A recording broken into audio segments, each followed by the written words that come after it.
These latest headlines from ABC15 are sponsored by Lerner and Rowe Injury Attorneys. One call, that's all. I'm Christine Stanwood with your top stories from ABC15 Arizona. In the meantime, Arizona Congressman Andy Biggs introducing a new bill that would give lawmakers access to the parts of the southern border on tribal lands. Biggs says this will allow them to fully assess security at the border and get a closer look at heavily trafficked areas. The city of Phoenix marked a milestone for pedestrian safety this morning. They celebrated the 100th pedestrian crossing light known as Hawks. The Hawks are built over frequently used crosswalks, and they can only be activated by pedestrians. That means when the light turns red, drivers must stop. When the lights flash, they can continue only if it's safe to do so.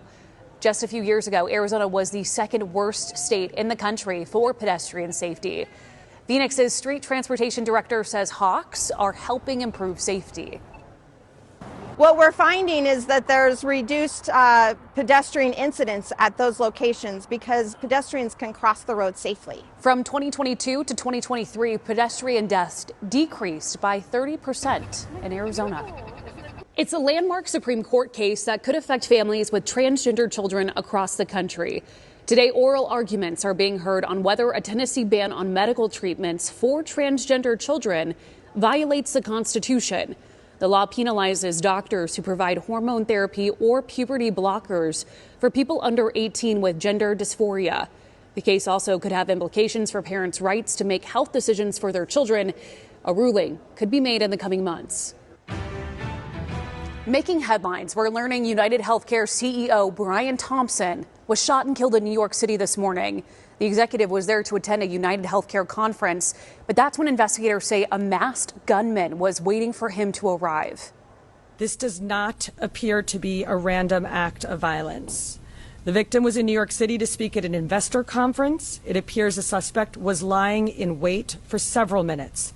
And as the victim was walking to the conference hotel, the suspect approached from behind and fired several rounds, striking the victim at least once in the back and at least once in the right calf. No arrests have been made. Thompson became chief executive of UnitedHealthcare in 2021. Turning now to a major recall alert. ABC15 has learned Albertsons, Safeways, and Vons across Arizona are voluntarily recalling store-made deli and produce items containing cucumbers. This is because of a possible salmonella contamination.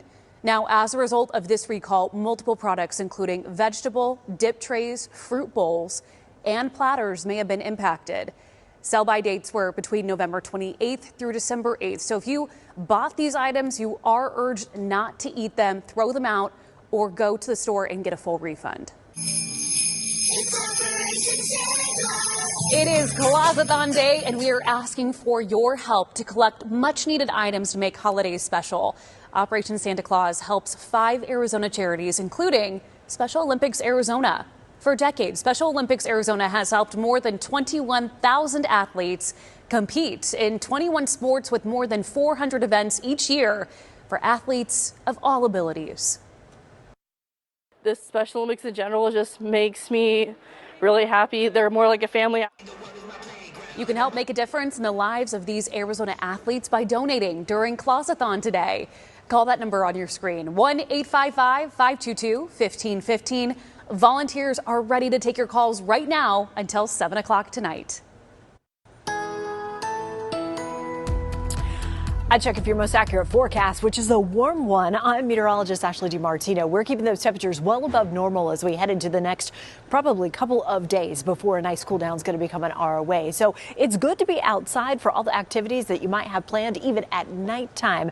It's not too bad out there. When it comes to highs for tomorrow around the valley, we're going to be seeing basically 77 to about 78 degrees for most areas, with a handful of spots that'll make it to 79 degrees. And we'll be watching closely to see if we actually do bump up to 80 degrees. We'll see a high of 51 tomorrow in Flagstaff, 62 in Payson and in Prescott, 67 for you in Globe, 52 in Show Low, and we'll have those 70s all along the Colorado River Valley. So the extended forecast is staying pretty much dry at this point as those temperatures, as I mentioned, stay nice and warm. Overnights are going to stay in the 50s, but a cool down coming our way with the next storm system will drop afternoons into the 60s starting on Tuesday.